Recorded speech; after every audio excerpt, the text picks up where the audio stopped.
podemos subirlo en YouTube o no sé qué otras plataformas. Listo, listo. Está ya grabando. Ok. Buenas noches a todos. Este podcast trata sobre los 10 principios económicos. Como invitado tenemos al economista Joaquín Guillermo Áñez Galúe. Muchas gracias por estar presente, por prestarnos el apoyo. Debido a que no conocemos otros economistas, nosotros somos estudiantes de economía de la UCLA. Y bueno, si los compañeros se pueden ir presentando con su nombre y apellido, por favor, para dar inicio a esto. Ok, yo soy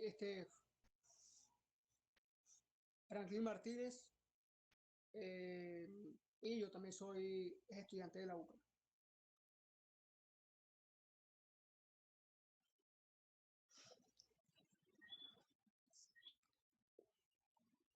Muy buenas, licenciado. Yo soy Miguel González. Un gusto conocerlo y yo también soy estudiante de la UCLA en la carrera de Economía. Ok. Muy buenas tardes, economista Joaquín.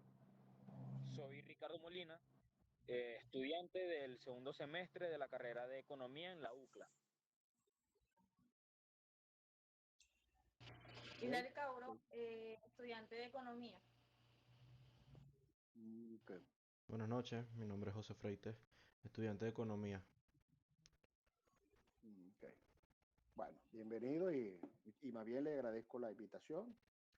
Y bueno, vamos a comenzar, como dice.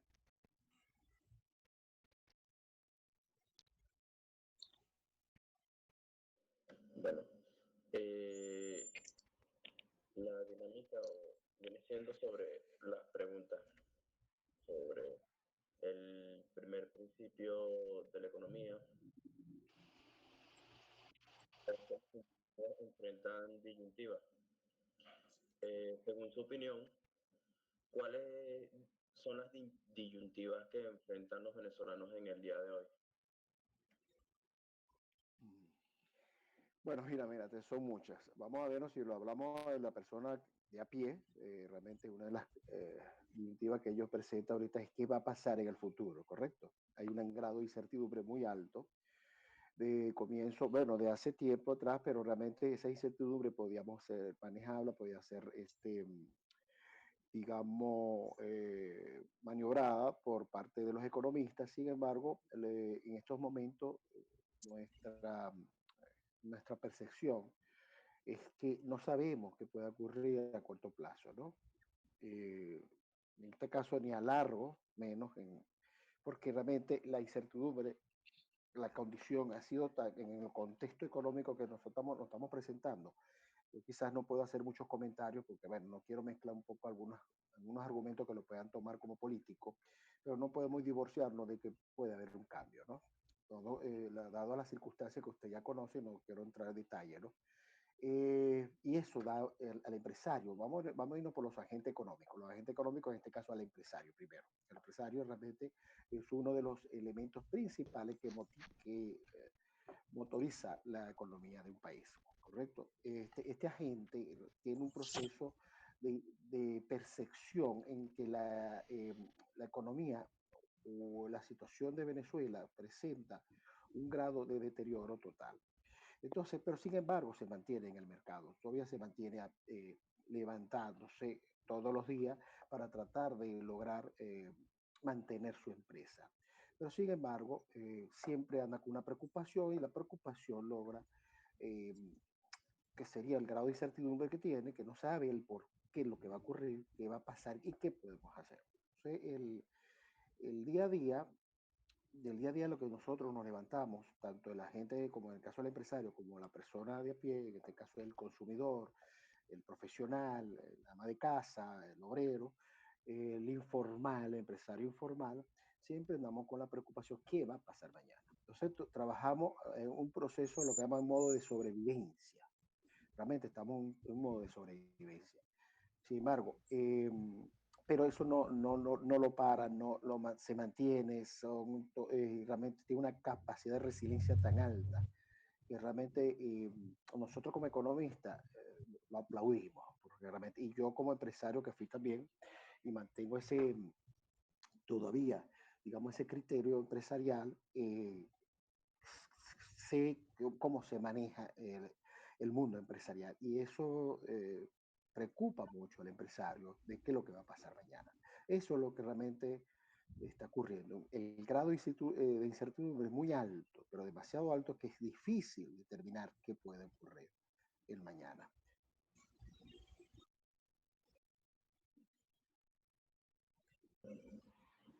Muchísimas gracias. Quería complementar un poco. Recuerde que nos encontramos en un proceso donde hay, ya ustedes lo conocen, elementos como una inflación acelerada, que se habla y se comenta de que podemos lograr otra vez a repetir la hiperinflación que se presentó en el año 2016-2017, ¿no?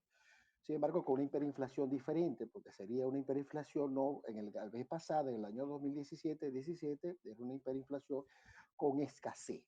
Aquí podemos decir que va a haber una hiperinflación con productos de los anaqueles, pero no hay poder adquisitivo. El poder adquisitivo está cayendo de manera muy sostenida, digamos, a un ritmo bastante acelerado, producto de estos vaivenes que estamos viendo, como el tipo de cambio, la devaluación, las multimonedas, no sabemos entonces ni el empresario qué forma de cobro puede hacer ante su cliente y no perder competitividad, como utilizar Binance o utilizar como mecanismo de pago, utilizar el euro como referencia, utilizar la dólar para, digamos, otros mecanismos de pago para tratar de sobrevivir en este contexto que es difícil y complejo.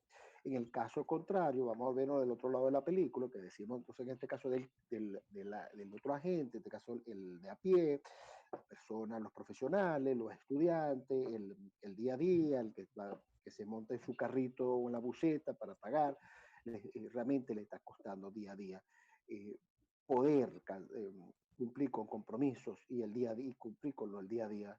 Entonces, todas estas disyuntivas trae un problema que realmente no sabemos qué va a ocurrir. Entonces, ¿qué se puede esperar? No sabemos. Estamos nosotros, todos estamos en un modo de sobrevivencia y en la espera de que haya un cambio.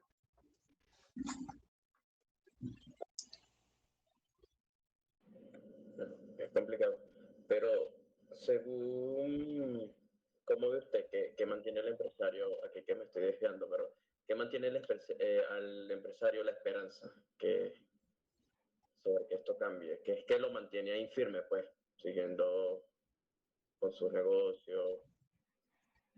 Recuerda que, como te dije, el empresario es un agente que realmente ha sido muy resiliente en todos los procesos que hemos tenido, hiperinflación, escasez, control de cambio, y realmente ha logrado sobrevivir, ha sabido manejar totalmente todas estas circunstancias que se han presentado, controles, digamos, sanciones, fiscalizaciones, y realmente han logrado sobrevivir a estos puntos. Sin embargo, bueno, todo el día hay un cambio de los procesos, un cambio del entorno, y bueno, y estamos trabajando, y el empresario trabaja en función a la par con esos cambios. Estamos realmente en capacidad, ellos están en capacidad de responder. Sin embargo, dijiste una palabra importante, hay una esperanza. Yo trabajo con la esperanza que algo va a ocurrir. Entonces, por lo tanto, dice, nos mantengamos sobreviviendo, quizás no logremos, algunos empresarios, digamos que son más sensatos, son personas un poco más serios sobre estos campos. Hay muchos emprendedores, vamos a estar claros, pero son muchos emprendedores que realmente, vamos a decir que trabajan, perdón, escucha ya va,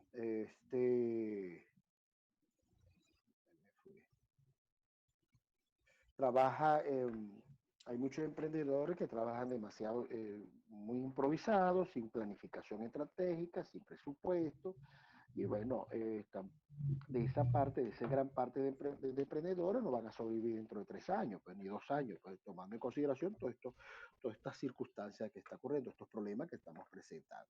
Entonces, el empresario está trabajando con esperanza. Entonces, el empresario serio, serio, ahorita está en una posición, digamos, como te dije, en modo de sobrevivencia, no hacer ningún tipo de inversión, totalmente porque sería un riesgo, ¿ok? Mantener lo que tengamos, sacrifican parte de su rentabilidad para mantenerse en el mercado. Recuerden que los precios están subiendo de manera lineal en la misma línea como sube la devaluación, ¿no? Realmente sube la devaluación de la moneda, igual va a subir el precio de los productos en la misma línea. Entonces, el empresario dice, bueno, tampoco podemos lograr hacer un crecimiento muy rápido de los precios porque lograría salir del mercado. Se tiene que buscar una manera de cómo competir, mantenerse y sobre todo competir con los grandes. Entonces tiene que sacrificar parte de sus utilidades y a veces puede ocurrir que se mantengan con lo que nosotros llamamos punto de equilibrio. Ni gana ni pierde, pero están ahí en el mercado a esperar qué pasa.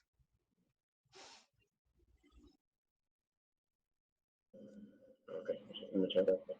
Si el compañero Franklin, por favor, que apague su micrófono y que lo encienda cuando le toque hacer su pregunta. Gracias. El segundo principio de los 10 principios de la economía es el costo. Una pregunta por usted, ¿cuál cree usted que es el mayor costo de oportunidad que enfrenta Venezuela en estos momentos en cuanto al petróleo? Mira, considerando esa pregunta como costo de oportunidad, bueno, yo pienso que el único costo que nosotros tenemos, mm, eh, yo creo que no digamos que es un costo de oportunidad, hay un costo, digamos, social que se nos está presentando actualmente, ¿ok? Y eso nosotros tenemos que resolverlo. Yo no quiero hacer aquí apología de la pobreza, porque no soy de ese tema. Eh, Vamos a decir que manejaba un poco la línea socialista, ¿no? Sin embargo, en el camino, cuando uno empieza a asumir la carrera como tal, después que sale uno de la universidad, ve las cosas de otra manera, ¿no? Y se hace un poquito más pragmático. Pero sin embargo, no podemos descuidar que hay una parte social que tenemos que resolver. La parte social de una desigualdad social que realmente está creciendo, bueno, una brecha bastante alta, que hay datos y estadísticas actuales que establece que hay una brecha de más o menos un 70%. Las brechas tan altas que ya la clase media desapareció dentro del sistema. Cuando digo clase media, que recuerda que la clase media es la fuerza que empuja la economía, ¿no? Porque son los profesionales los que están ahí, ¿no? Dentro de ese grupo, de ese segmento. Y realmente desaparecieron y algunos se han ido del país, han migrado a otros lugares. Y bueno, a desaparecer la clase media, desaparece totalmente el motor, uno de los motores de la economía venezolana. Entonces, bueno, se presentan entonces las distorsiones sociales. Entonces, ¿quién queda? Los extremos. ¿Quiénes son los extremos? El rico y el pobre. El rico, entonces, bueno, ya sabe manejar las circunstancias en las situaciones críticas y tiene la capacidad, tiene el pulmón de poder mantenerse en una situación como lo que te todo lo contrario, si existen las oportunidades y teniendo los recursos, podrá lograr hacer otros negocios, otras inversiones. En el caso del pobre no lo puede hacer, no puede avanzar, no puede. Entonces, esas distorsiones tenemos que lograrlo. ¿Y cómo se lograría? Bueno, utilizando el petróleo como una fuente de ingresos, pero haciéndolo más productivo. Capacitarla. Ya conecto nuevo. Ok, ya resolvieron. Sí, ya va.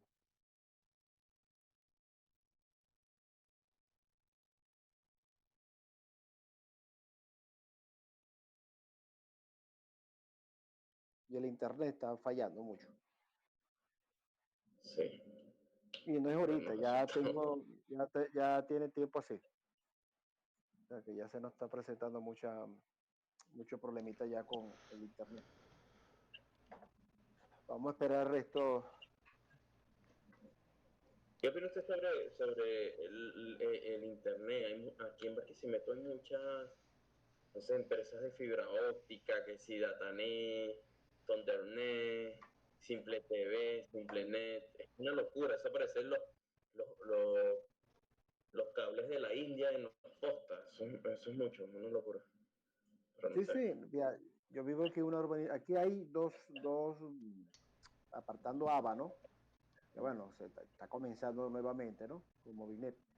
Pero digamos lo más fuerte que tomo es Full Data, que se llama Full Data, y ITEP, son los más fuertes que tenemos aquí. Y lo que dices tú es verdad, yo vivo en una urbanización que cuando yo llego en la avenida, que son varias villas, como decimos villas, y en los postes se ve ese rollo de cables que ya uno no sabe ni... Yo me imagino que en el futuro tendremos que trabajar con de manera satelital o de otra manera, porque ya realmente ya no es imposible, ya los postes ya no le cabe ya tanto rollo de cableado. Sin embargo, una de las cosas que en Maracaibo ha sido, en ese caso, ha sido muy buena el Internet, a pesar de todas las circunstancias. Yo, yo estuve viviendo en Barquisimeto y en verdad que a pesar de ustedes quizás le comentaron que en Maracaibo una época, hace 10 años atrás, la situación era muy crítica, ¿no? Sobre todo con la luz, sobre todo con el agua, sobre todo el Internet. Era muy crítico todo, ¿no? Ahorita nos ha mejorado mucho. Fíjate que la gasolina también era crítico y ha mejorado tanto que la gasolina se consigue normal, común y corriente. Pero yo cada vez que yo voy a Barquisimeto, porque yo tengo amistades allá y a veces llego a Carora, porque a veces tengo algunas conferencias que tengo que hacer en Carora, y cuando llego a Barquisimeto yo tengo que decirle a los amigos, mira, ¿cómo está la gasolina? Para yo prepararme, pues. Claro. Entonces, pero aquí no, en Maracaibo tú entras, tú llegas igualito, tanqueas y sin cola. O sea, ha Entras y mejorado un 100% a lo que era Maracaibo antes. La crisis de Maracaibo que había antes, no. Aquí no, a mí no se me va la luz aquí. Si se me va, ponerle media hora. Pero no es 4 horas. Y estando yo allá, que yo me vine hace 2 años, todavía estando yo allá, yo vivía en la Mendera, Cabudare, y eso era crítico. Crítico. Se iba la luz 4 o 5 horas y era difícil. O sea, en todos los aspectos. Entonces tenías que levantarte a las 4 de la mañana para ir a hacer colar la gasolina allá en Valle Hondo. ¿Entiendes? Todo era un proceso. Todo un proceso. Entonces, sí. aquí ha cambiado mucho. Entonces, recuerda que Barquisimeto es comercial, netamente comercial. En el caso de Maracaibo somos servicios y el eje principal es la industria petrolera. La industria petrolera se empuja el día que la industria petrolera se vuelve a reactivar como tiene que ser. Pues, mira, es lograríamos, digamos, seríamos la capital económica del país. Y no es por orgullo, no sé, no, porque realmente es así. Ya sé que con la activación de Chevron, hace 2 años atrás, un año atrás, que después lo volvieron a suspender, mira, aquí el dinero que se manejaba era rápido, ¿no? Cómo circulaba ese dinero, pero ahora volvieron con las sanciones, bueno, volvimos a caer otra vez con la situación. Bueno, vamos a seguir con la segunda pregunta, ¿no? Sí. La primera, no sé si estábamos por la primera o la segunda. No por la segunda. La primera. El compañero Miguel. Vamos a atracar uno de ellos que hace mucho ruido. Creo que el caso de Alicia, ¿qué se llama?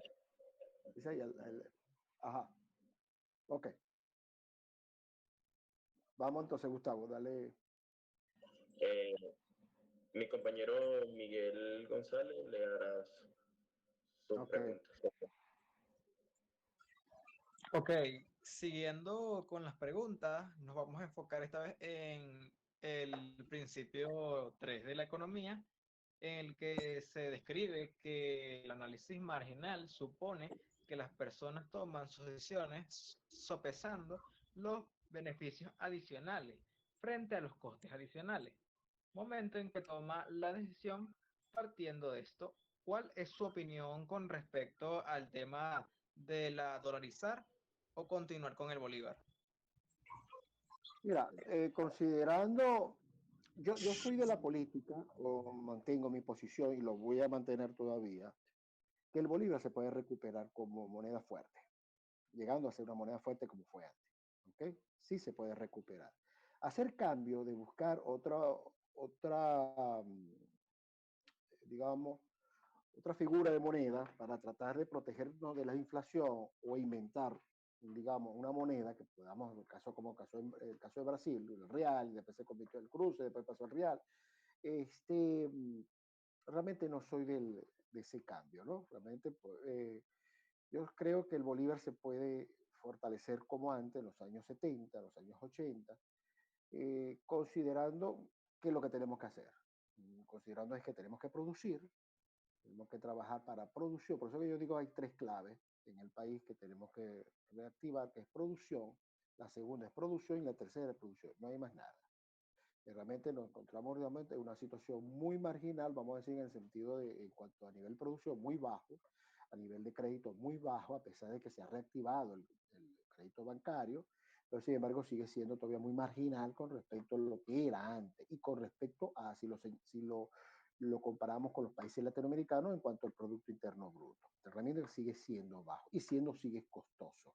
Cualquiera no puede adquirir un crédito ahorita en Venezuela porque primero que está indexado y es un riesgo que las cuotas están indexadas al tipo de cambio. Entonces, imagínate tú con este ritmo que vamos, o sea, quien se mete un negocio de esto a un crédito máximo 6 meses, porque eso es lo que dan plazo ahorita, realmente es caer, quebra la empresa. Si en tal caso, el que lo aguanta será una persona que tenga un buen margen, un buen flujo de caja y un buen margen de ganancia, ¿no? Que pueda soportar esto. Pero es imposible. Entonces, yo soy de mi posición de seguir trabajando con la moneda y convertir la moneda en las tres funciones que sabemos, que tú sabes cuáles son las tres funciones de la moneda. Pues. La función de la moneda es la de transacción, la función de la moneda es de referencia contable y la de reserva. En estos momentos ya se volvió a convertir hace un año atrás la moneda, en este caso el bolívar, no cumplía con las tres funciones, pues no cumplía en este caso los dólares. Pero sin embargo ya el dólar ya está desapareciendo físicamente dentro del sistema, lo cual el bolívar sigue siendo digital, vamos a decir, el bolívar digital, porque a nivel de billetaje o de monedas, muy poco se ven, de poco uso, la gente ya no lo usa, no le encanta, porque es una cantidad bastante considerable mantenerlo en una cartera o dentro de su bolsillo, ¿no? Y se maneja lo que es el digital a través de estos pagos con estas pasarelas, pagos móviles, de OPR, lo que llaman empresa a empresa, de consumidor a consumidor, hacer las transferencias, todos esos detalles. Pero sin embargo, en el área de reserva nadie está reservando bolívares para cubrir de la inflación. Realmente esa es la parte. Y la parte referencial, cuando dice, no lo vemos tampoco, porque realmente los anaqueles te colocan la referencia, ya sea euro o sea en dólares. Entonces, por ahí tampoco o sea, entonces solamente está cumpliendo con una sola función. Pero si logramos buscar una producción, si logramos buscar un equilibrio macroeconómico, el día que nosotros lleguemos a hacer un equilibrio macroeconómico, que logremos que las inversiones extranjeras, porque realmente una cosa importante que tengo que señalar en este punto, es que llegando a un nuevo cambio de cualquier sistema, pero con sentido común en el manejo de la economía, es importante señalar que nosotros vamos a depender mucho, mucho, mucho de las inversiones extranjeras. Con mucho dinero que tenemos que traernos, con muchos capitales que tenemos que considerar que venga del exterior para poder levantar este país. Con mucho dinero, más de 50.000 millones, es para lograr, fíjense que solamente por una cifra, 50.000 millones de dólares, para poder levantar lo que es la parte eh, de la energía eléctrica, ¿no? Un planteamiento. O sea, por ahí es un dineral. Más la deuda que tenemos, reforzarla, renegociar las deudas públicas que tenemos, ¿no? La deuda con las bancas internacionales, ¿no? Eso también tenemos que considerarlo. Entonces es un cambio bastante fuerte, sin embargo, yo soy también de la percepción de que la economía llegando a iniciarse un nuevo proceso del sistema económico y político del país, podemos recuperar un país en menos de 2 años, 3 años y podemos haber una recuperación bastante rápida. Fíjense que, para ponerlo en un contexto, un estudio que hice pequeño, rápido, hace 3 años atrás, no sé si ustedes ya conocen los sistemas del ciclo económico, se lo han enseñado, ¿no? Recepción, depreciación. Entonces recuerda que en el año 2013 tuvimos en el pico más alto, ¿no? En cuanto a lo que es el Producto Interno Bruto, una cantidad considerable, era de 400 y 500 mil millones de dólares, 500 mil millones, más o menos cercano a eso, los 400 mil millones de dólares. Y después nos convertimos en una caída de un 70%, pues no llegábamos ni a los 13 mil millones de dólares, ¿no? En el año 2022. Esa caída logró poner el mercado pequeño, muy pequeño. O sea, comprarse un apartamento en ese momento valía 100 mil dólares, 30 mil dólares en el este, correcto, cuando era en esa época, cuando estábamos en el punto más alto, en el 2013, costaba 150 mil, 180 mil dólares un apartamento. Entonces el mercado quedó pequeño. Ahí es donde hubo la fuga, las migraciones y todas estas cosas, esta historia que ustedes conocen. Entonces, para recuperar volver nosotros a ese sistema, a ese monto inicial, el umbral que fueron los 400, el día 2013, 2012, que fueron los más altos, teníamos que crecer en un 5% promedio anual, mínimo. Y eso representaba 30 años de crecimiento. Ahí en eso estuvo para llegar nosotros a volver a ese monto. Sin embargo, si nosotros logramos atraer, que sí va a ocurrir, porque realmente afuera están muchas inversionistas en la disposición de entrar en el país porque hay muchas oportunidades, muchas riquezas que puedan ser explotados, entonces nosotros tenemos que ceder. Aquí sí no podemos hablar de autodeterminación. De autodeterminación de los pueblos no, la soberanía siempre se mantiene, pero tampoco podemos caer en la apología o en la retórica de los 80 de que digamos, nosotros tenemos que administrar nuestros propios recursos. No lo sabemos administrar, estamos votando. Y realmente necesitamos de tecnología nueva, de innovaciones, de nuevos capitales, y realmente tenemos que ceder nuestra tierra a una negociación, a unos acuerdos, ¿correcto? Que realmente no rompa lo que decíamos la soberanía del país. Entonces, y si se logra todo eso, respondiendo a tu pregunta, lograremos fortalecer otra vez el Bolívar. Totalmente. Entonces no tenemos necesidad de buscar la membresía del dólar para lograr y depender ya no de un banco central, sino que tenemos que depender de la Reserva Federal. No es lo mismo, ¿no? Recuerden que la idiosincrasia latinoamericana es totalmente diferente a la idiosincrasia del norteamericano.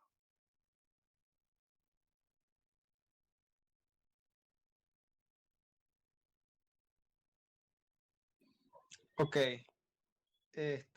Otra pregunta también sería, esta tiene que ver con el principio 4 de la economía. Los incentivos en los agentes que actúan en la economía, según su opinión, es el incentivo que tienen los venezolanos en este momento para mejorar su situación económica. O sea, disculpa, dime otra vez la pregunta porque hubo una interferencia ahí.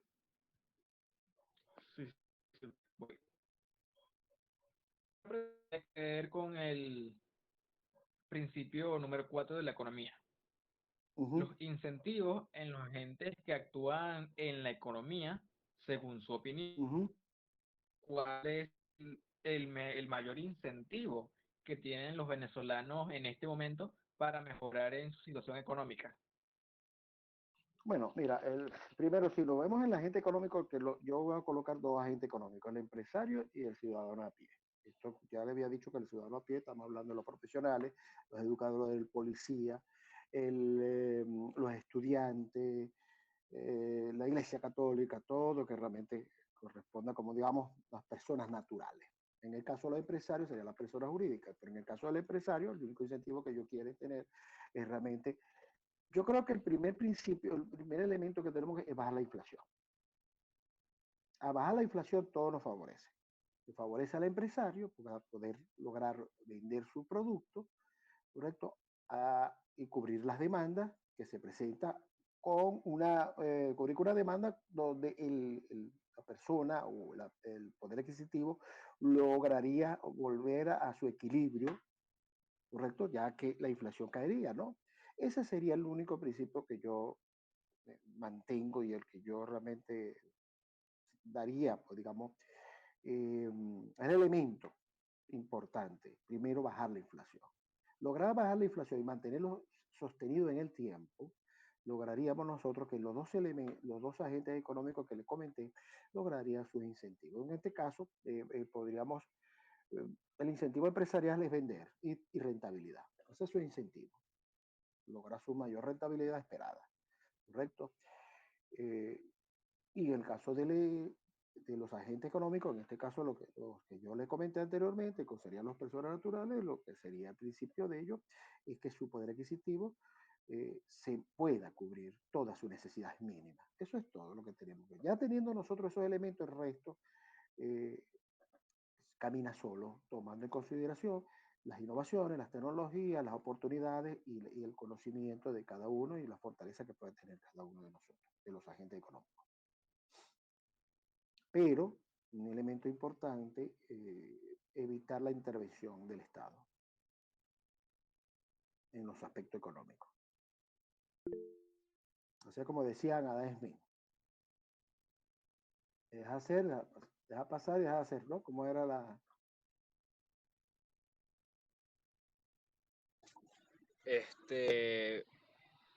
Me parece bastante interesante que en el principio número 4, entre todo lo que dijo, tocara el principio número 6 de los 10 principios económicos, la cual es una pregunta que viene más adelante que se la voy a desarrollar. Okay. Por ahora hay que seguir ya con el principio número 5. Desde su punto de vista, los ciudadanos han tomado el principio número 5, el comercio mejora nuestro bienestar, como el principio fundamental para lograr sobrevivir en la crisis económica. Bueno, no es el comercio como tal, o sea, cualquier actividad que tú puedas tener, o sea, consultor, servicio, no podemos, industria de transformación, todo tiene una importancia dentro de la economía. De lo contrario, o sea, el ecosistema no camina. Necesitamos profesionales para que activen las empresas, necesitamos estudiantes para que logre capacitarse, ¿no? Necesitamos profesores para capacitar al personal, a los estudiantes. O sea, es una cadena, todo está en sinergia, en equilibrio. Y eso es importante. No podemos ver el comercio como tal. Sin embargo, si nos vemos ese principio, creo que entiendo un poco la pregunta. Yo lo veo así como que el mercado libre. O sea, yo soy de mercado libre. Dejar que el mercado libre camine, dejar que el mercado haga la fuerza, ese poder que tiene la fuerza entre la oferta y la demanda, haga su trabajo. Que la intervención no quiero decir que no sea la intervención, no quiere decir que el gobierno no sea importante en ciertas circunstancias, pero sin embargo la única intervención que puede tener el gobierno en cualquier cambio que pueda presentarse a nivel económico solamente es que la constitución sea respetada, más nada. Al tú respetar la constitución, Hilaria, micrófono, el micrófono ahí, por favor. Ok. Lo importante es que la fuerza, como le dije, la fuerza de mercado que se encargue de lograr el equilibrio económico, ¿no? Sin embargo, la intervención del Estado no quiere decir que no sea importante, pero sin embargo sea lo más mínimo posible. Y creo que la única intervención el Estado o la importancia del Estado solamente es que se respete la Constitución. Al respetarse la Constitución podemos lograr mantenernos en el mercado y la economía caminaría de una manera supervisar, fiscalizar solamente si el mercado se encamina al rumbo que nosotros queremos, siempre y cuando sea respetado las constituciones.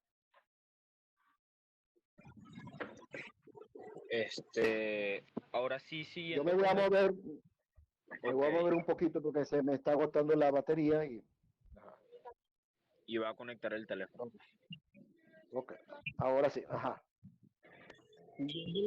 Con lo que viene siendo sexto principio de la economía, el cual parte diciendo que el Estado puede mejorar a veces el resultado del mercado. Este, la pregunta es, ¿cree usted que el Estado debe entrar y corregir las fallas del mercado? Primero, No, ajá, ok, ok. edad, para luego ya seguir con la otra que profundiza un poco más.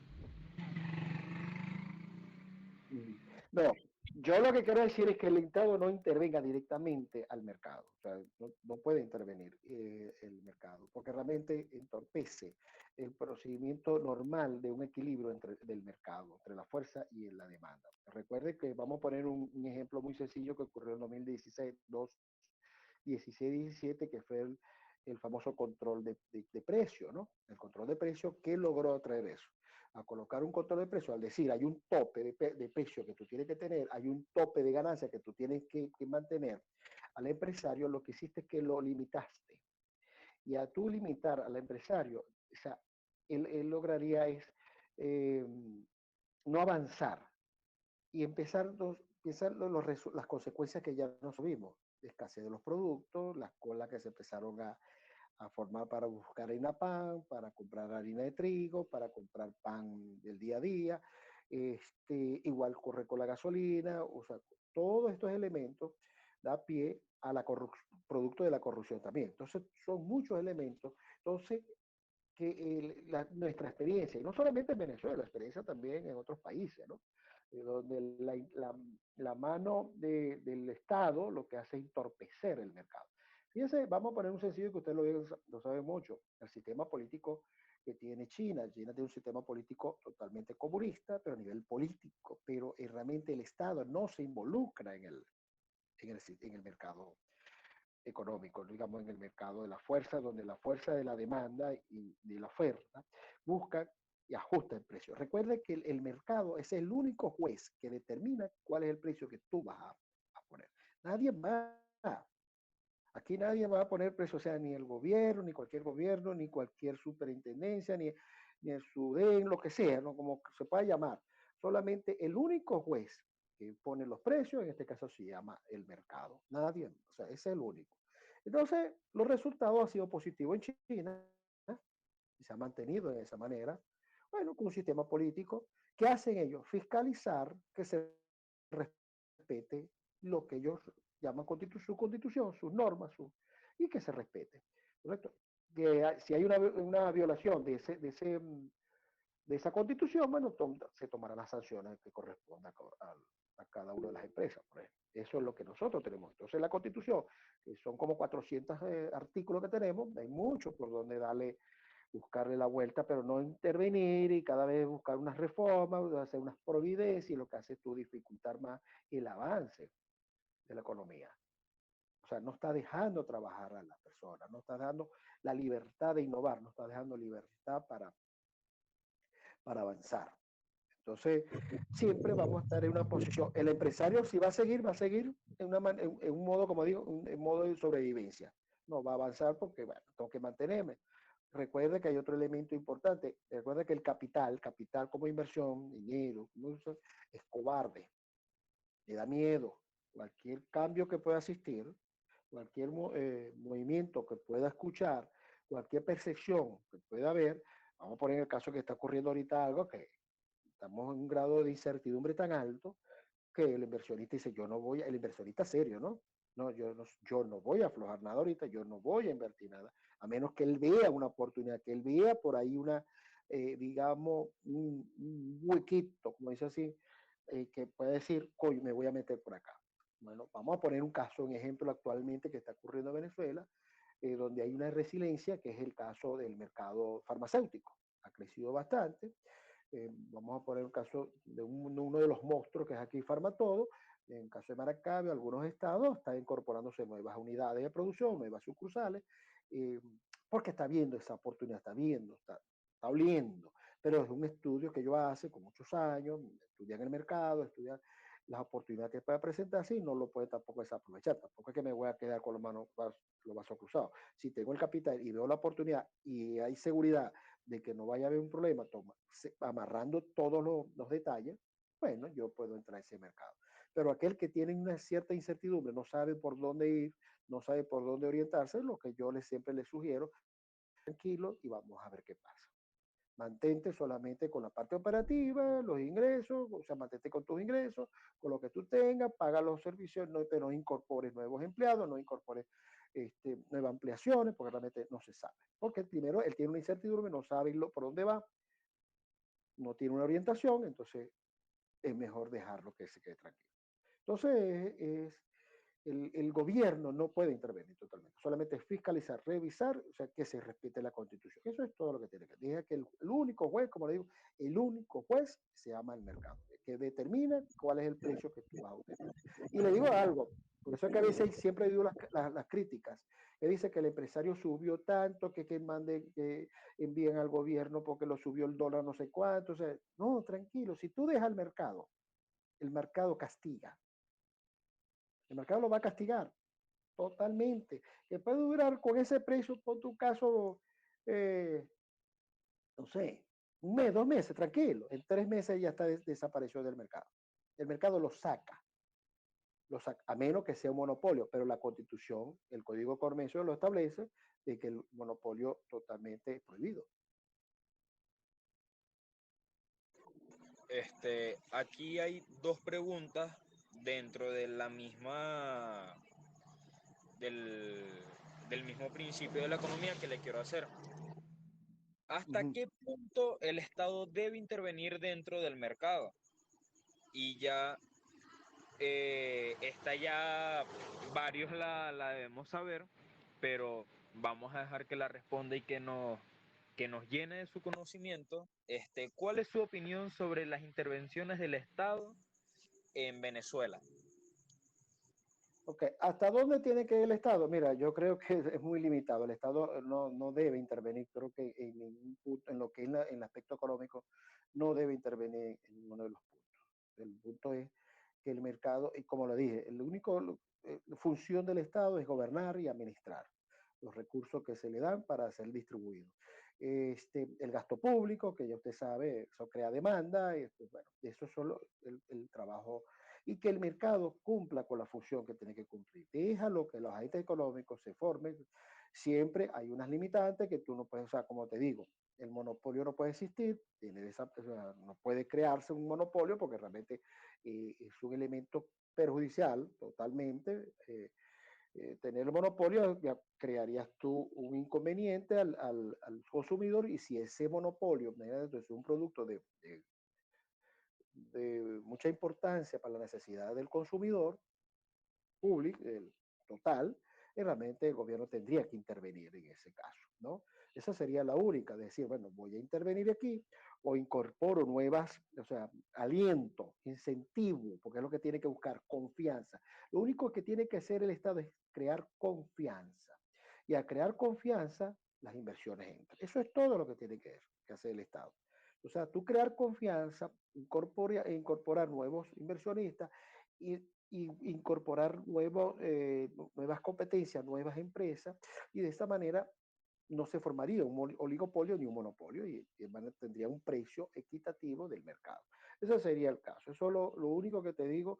Y de cuáles serían las intervenciones, cuáles serían las ventajas que tuvo las intervenciones del Estado. Vamos a verlo de esa manera. La intervención del mercado, mira, ninguno. Ya hemos visto las consecuencias que ha logrado el gobierno a intervenir en los mercados. Vamos por él. Ya le hablé el caso del control de cambio, de precios. El caso hubo cuando salió Cadivi. No es la primera vez, ya había el caso de Recadi, después vino con la Octay, después vino ahora Recadi.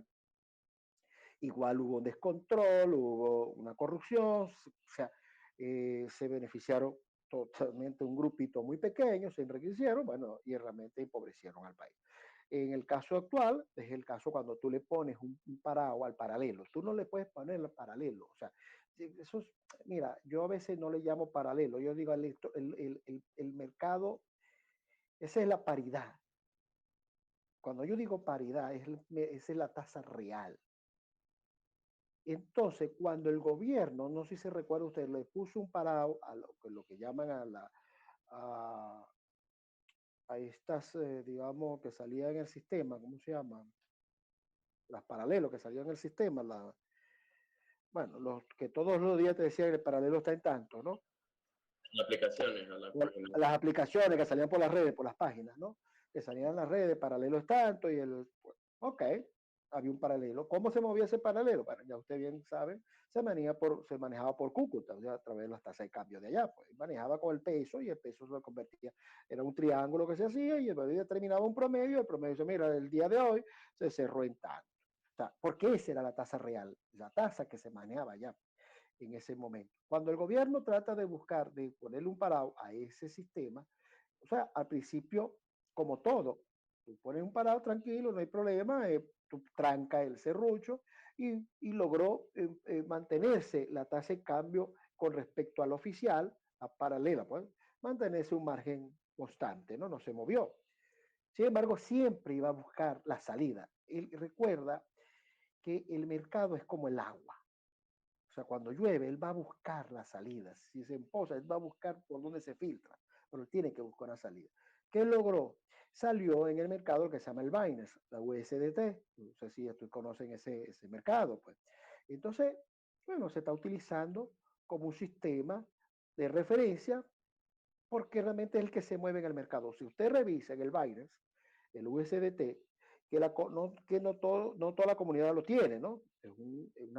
Lo maneja Binance, que es una pasarela o una aplicación, wallet, que se utiliza para manejar lo que llaman las criptomonedas. Y la criptomoneda que se está manejando con más facilidad aquí, que se llama lo que llaman moneda estable, que es el caso de la USDT, correcto, trabajan uno a uno, pues. $1, un USDT vale $1. Pero si tú revisas la aplicación y revisas todo lo que llaman los anunciantes. Los anunciantes son los que ofrecen bolívares o los que ofrece USDT. Ustedes van a observar cómo está la tasa. Cada uno va a ofrecer una cierta tasa. Esa tasa es un promedio, saca un promedio y determina que esa es la tasa Binance que va a utilizar. Mañana llegará el gobierno, vamos a usar USDT, vamos a bloquear los USDT en Venezuela. Bueno, tranquilo. Mañana saldrá, no sé, los aguacates van a tener un precio, entonces tú vas a determinar los precios por el aguacate. No sé si ustedes recuerdan también que, bueno, no recuerdo, hace muchos años, una revista económica, creo que fue así, lograron buscar la paridad real del mercado a nivel mundial a través de la cajita feliz. Eso se utilizó un tiempo. La cajita feliz, ¿cuánto vale la cajita feliz? Ese era el dólar. O sea, paridad, ese era el dólar real. Lo que pasa es que Venezuela desapareció la cajita feliz a raíz de la crisis, pero antes de la crisis, la información que queríamos buscar, vamos a decir, cuál sería la tasa real, uno decía, mira, yo te vendo los dólares, yo te quiero comprar dólares, uno decía, ¿cuánto está la cajita feliz? Tanto. Eso es lo que costaba. Esa era la palabra. Y eso lo usa todavía a nivel mundial muchas personas como referencia para hacer la conversión con otras monedas. Entonces, fíjese, siempre el mercado va a buscar la salida. Nadie lo puede tajar, nadie lo va a poder atrapar. Por eso es que cuando en los años 78, en caso de China, cuando estaba el régimen anterior, empobrecieron, hubo hambruna, o sea, cuando no llega, muere el régimen, cuando cae el régimen, a través de la muerte del líder, entra nueva figura, no perdieron lo que es el comunismo, mantuvieron el Partido Comunista, pero dijeron, bueno, hay que hacer un cambio. Y el cambio es no me toques el mercado. Ahí está el secreto. Y fíjese el resultado tan rápido de cómo ha crecido China y cómo ha avanzado China. Entonces, son elementos que tenemos que hacer. Entonces, en economía no podemos ponerle nada, no le podemos poner una tranca, no podemos ponerle límite, no se le puede colocar nada. Deja que el mercado fluya solo. Y cuando tú fluyas solo, el que entre a entrar a ese mercado debe competir con el mercado muy sanamente. De lo contrario, si quiere abusar o quiere, el mercado lo saca inmediatamente. Más nada. Entonces, eso es importante tener presente. Profesor, entonces estamos de acuerdo que desde el momento en el cual el gobierno se introdujo de manera permanente dentro del mercado la economía venezolana, que ya venía de un declive, pero no era tan notorio hasta ese momento se vino abajo, se empezó a venirse abajo, empezó a derrumbarse y no el gobierno, que era quien tenía la mano dentro del mercado, no la sacó, siguió dejándola ahí, trató de acomodarlo, pero no le salió, no le funcionó. Estamos de acuerdo que por la intervención del gobierno, el mercado venezolano, bueno, la economía de Venezuela se vino abajo. Mira, vamos, si lo ponemos un poquito más atrás, yo no voy a hacer crítica de ni la cuarta ni quinta, vamos a hacer, o sea, pero vamos a verlo en este contexto. En el caso de la Cuarta República, vamos a decir, la economía empieza a deteriorarse a partir de los años 80, 81, 82, con el primer, digamos, la intervención bancaria, ¿correcto? Durante ese, el tipo de cambio, perdón, el Viernes Negro. Cuando sale el Viernes Negro, realmente una moneda que era 4.30, nos mantuvimos por muchos años, desde el año 63, que estaba a 3.50, hasta el año 80 y pico, con 4.30, casi 20 años. Bueno, mantuvimos, por eso que nos decía que éramos ricos, o sea, decíamos que todo barato, porque realmente teníamos una sobrevaluación, no una devaluación, sino de lo contrario, una sobrevaluación que nos favorecía a nosotros como importador y no como exportador. ¿Ok? Entonces, cuando tú viajabas, o sea, te alcanzaba, te rendía el dinero, porque 4.30 no era un mercado que medio a medio estaba medio controlado, pero sin embargo estaba estable, sostenido. ¿Por qué? Porque había una reserva internacional muy alta, mucho dinero, y estaba entrando el petróleo. Por eso que nosotros logramos tener esas tasas tan altas. Cuando el gobierno entra y se da cuenta que realmente ya no podemos, o sea, hay que poner un parado a los dólares, hubo el control de precio, el control de cambio, en ese momento recae, y entonces llega el momento a lograr buscar su paridad. O sea, vamos a buscar la paridad del cambio. Eso igualmente, el efecto multiplicador que eso nos da, ya lo sabemos todos. Y uno de los efectos es la inflación, va en la misma línea. Sube la devaluación en Venezuela, va en la misma línea el precio de los productos, en la misma línea. Entonces, esa inflación se mantuvo por 2 dígitos por muchos años. Hasta ahorita, creo que una vez que estuvimos, eso fue este año, no me acuerdo, el año pasado, es que tuvimos un mes, 2 meses que tuvimos un dígito. Pero el resto fueron solamente 2 dígitos, nunca bajamos de 2 dígitos de la inflación. En el año 78, un dígito, en el año 80 y 78, 80, estábamos en 0, el 9% la tasa de inflación. Ajá, de ahí después el tipo de cambio, o sea, nunca paramos, nunca logramos, o sea, tuvimos alto, el año 1996 tuvimos al 13%, después bajamos otra vez. Bueno, todo es anual, estamos hablando anual. Y después llegamos a la hiperinflación, que bueno, ya sabemos, 3.000%, ¿no?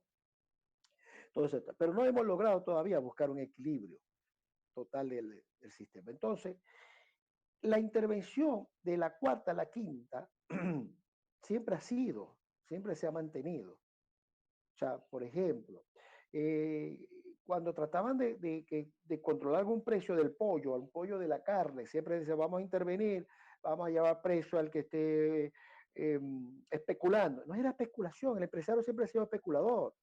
Pero yo digo, déjalo solito, déjalo que especule. Él va a desaparecer si sigue con ese sistema. Si tú lo dejas libre, mantenemos el precio. Pero ahora, ¿qué ocurre? Cuando entramos en este nuevo gobierno, el génesis, y no es nada que cuando entra el presidente Hugo Chávez, entra con un dineral, o sea, en los momentos más favorables para él.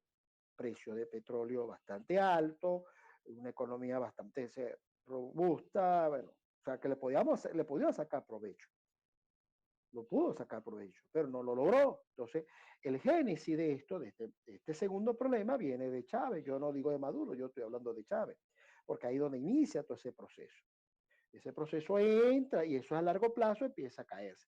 Ya nosotros, los economistas, para que usted vea, en el caso de Maduro, el presidente Maduro estaba en el año 2019, 17, ¿cuándo fue que entra él? 2014, no me acuerdo ahorita, 2014 creo que era, ¿no?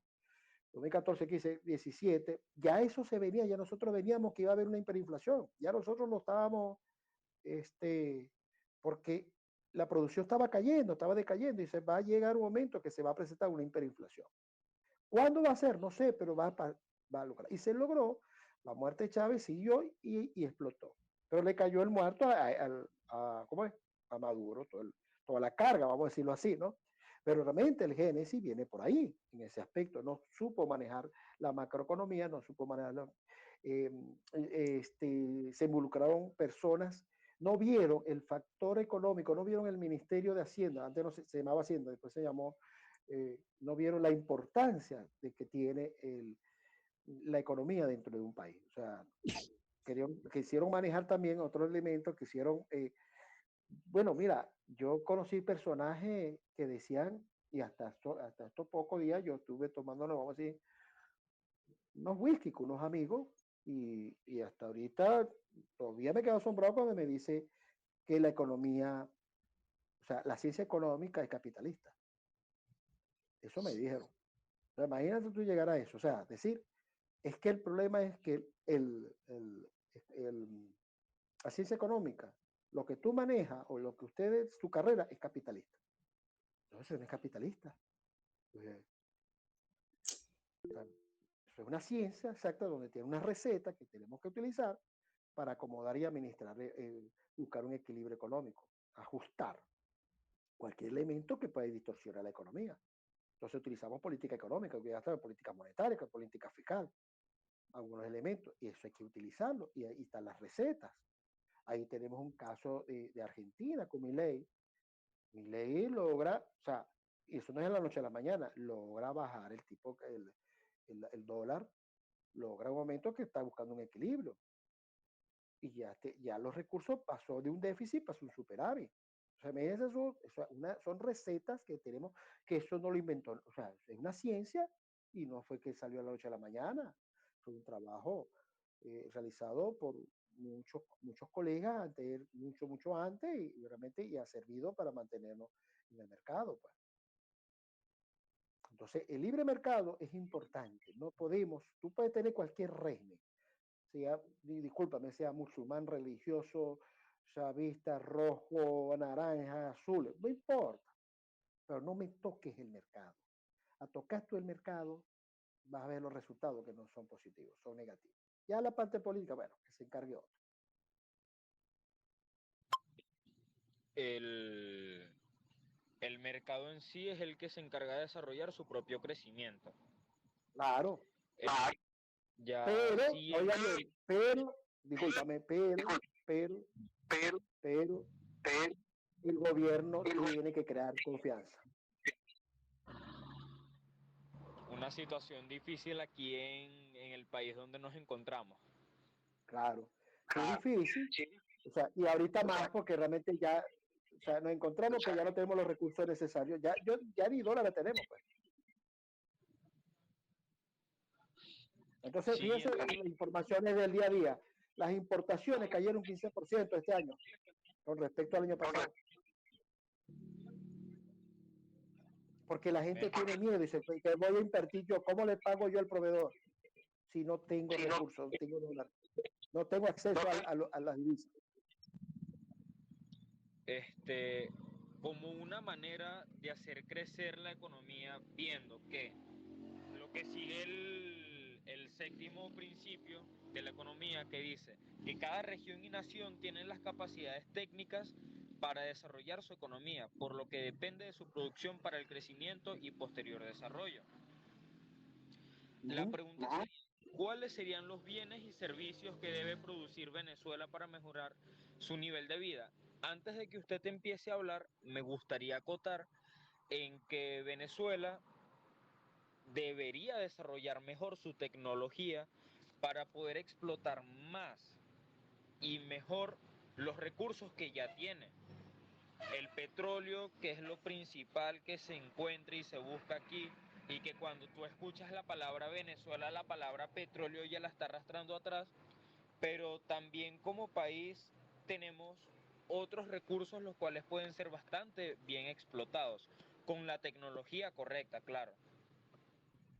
Sí, no, tú tienes toda la razón, pero fíjate una cosa, respondiéndote tu pregunta. O sea, si seguimos otra vez siendo monoproductor, todavía lo mantenemos siendo productor, realmente no podemos avanzar. Podemos avanzar porque el petróleo todavía vamos a tener para rato y por muchos años. Anteriormente se estaba manejando la idea que en 30 años iba a desaparecer el petróleo, producto de los nuevos cambios tecnológicos, como dices tú, ¿no? Pues sin embargo, eso va a pasar mucho tiempo para que logremos nosotros que el petróleo vaya a desaparecer. Sin embargo, tenemos que aprovechar las oportunidades que tenemos ahorita, ese petróleo que tenemos, y tenemos que utilizar alta tecnología, porque recuerda que ese petróleo que tenemos nosotros, que es pesado y se requiere mucha tecnología y no lo tenemos, porque nosotros no lo tenemos, lo tienen otros países, y en especial Estados Unidos. Estados Unidos son ese tipo de equipo para poder explotar ese petróleo. Pero no solamente tenemos petróleo, nosotros también tenemos turismo. Nosotros podemos sacarle provecho al turismo. Realmente una de las cosas, una es la estrategia, o digamos, una estrategia no, digamos, unas ventajas que nosotros tenemos en Venezuela, que todo queda cerca. Yo recuerdo muchos amigos, jefes que yo tuve, gringos, vamos a decirlo así, y otros europeos, ellos me decían de cómo ellos se sentían también en Venezuela, porque yo decía, yo quiero frío, si iban en 1 hora o 2 horas ya estaban ahí. Yo quiero calor y en 2 horas ya estaba en la playa. O sea, era un contorno total, ¿no? O sea, los cambios que había en poco tiempo, ¿no? En distancia, ¿no? Y eso le gustaba a ella, no eran distancias largas. Otra cosa que tenemos los elementos que la gente, con la gastronomía, hay muchas todavía que podemos sacarle provecho en la ganadería, en el cacao, o sea, hay mucho. Lo que pasa es que como el petróleo ha sido más fácil para todos, ¿correcto?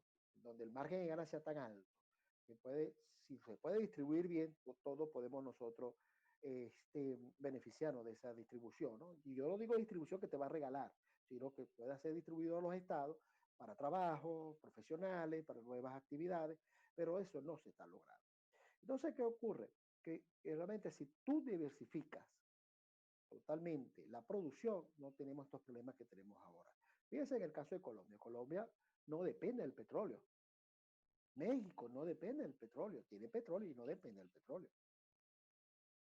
Recuerdo unos años atrás que yo fui a México, tuve unos meses allá, y recuerdo, hablando con economistas allá, colegas, que me dicen, no, aquí el petróleo no, o sea, más bien el petróleo es interno, o sea, en un momento determinado que no se exportaba, era para consumo propio.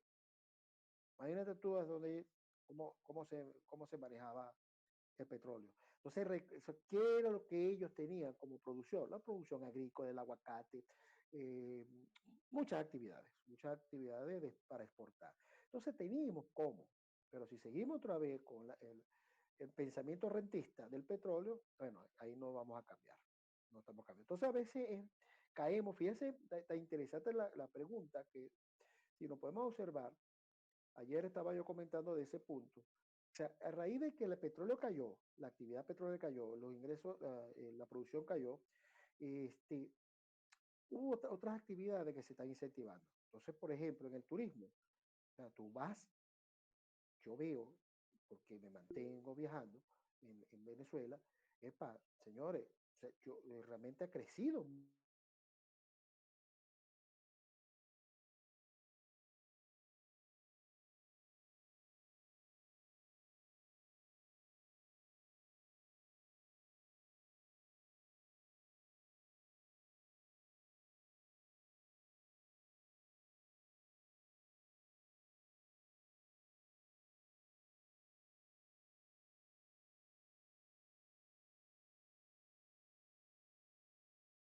Una anécdota que me ocurrió, estando, por cierto, en México, hablando de 2018-2019. Y una de las cosas que yo vi, que ya nosotros, a pesar de que el internet no era tan avanzado, o sea, era muy lento, con lo que tú puedes, allá no se manejaba el pago móvil. Ya nosotros lo estábamos manejando. O sea, teníamos avance. Usted se gradúa, para ponerle más sencillo, usted se gradúa, y cuando usted se gradúa, usted le dan el título ya firmado por el ministerio. Solamente tienen que irse al registro. Allá tiene que esperar 2 años. Después que tú gradúas el diploma, tienes que enviarlo al registro, al ministerio. En 2, 3 años es que te dan el título. O sea, porque no está avanzando, no hay tecnología, no hay avance todavía.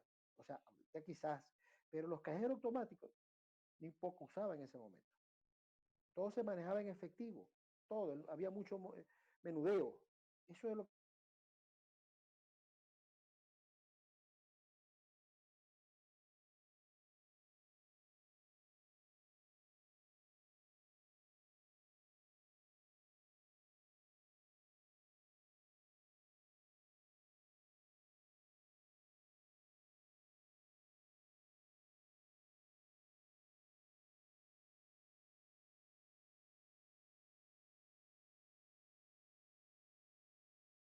Maracaibo, en Los Pinos, llegamos a echar gasolina y él vio como el bombero cargaba un teléfono que era mejor que el de él, un iPhone. Claro, era prepago, pero era un iPhone. Pero me entiendes lo que es, ¿no? O sea, el avance el tecnológico que nosotros tenemos. Imagínate tú si logramos aperturar eso rápidamente. Fácil, rápido. O sea, no es lento, ¿no? Muchas personas, mucha gente, amigos, dice, mira, esto es para recuperar ese país, después que logremos buscar un equilibrio, salir a un nuevo sistema, en 10 años. No, yo no creo ni en 10 años. Yo creo que en 3 años ya nosotros vemos respuesta. Porque tenemos cómo. ¿Sí? No, no te digo, ¿cómo? Ah, no. Tenemos cómo. ¿Cuánta gente se prepararon en este país? Estudiando en el Marical de Ayacucho. Muchas. En el exterior. Yo tuve la fortuna, gracias a Dios, que trabajé en empresas, corporaciones grandes, bancos grandes, trabajé en la petrolera, en la área carbonífera, y eso es formación, y te educan. ¿Okay? O sea, no, tú no, o sea, no es que solamente terminaste de estudiar, hay que avanzar y hay que estudiar y seguir actualizando. Y todavía a la edad que yo tengo, 64, estoy en el mercado. Entonces, eso es lo importante, que realmente hay recursos humanos muy potenciales y que vendrán después, no serán todos, pero yo pongo un número como el 50% se regresarán. Y bueno, y vamos a levantar el país que se requiere para todo el mundo, ¿no? Sea rojo, sea azul, sea morado, sea como es, de todos colores.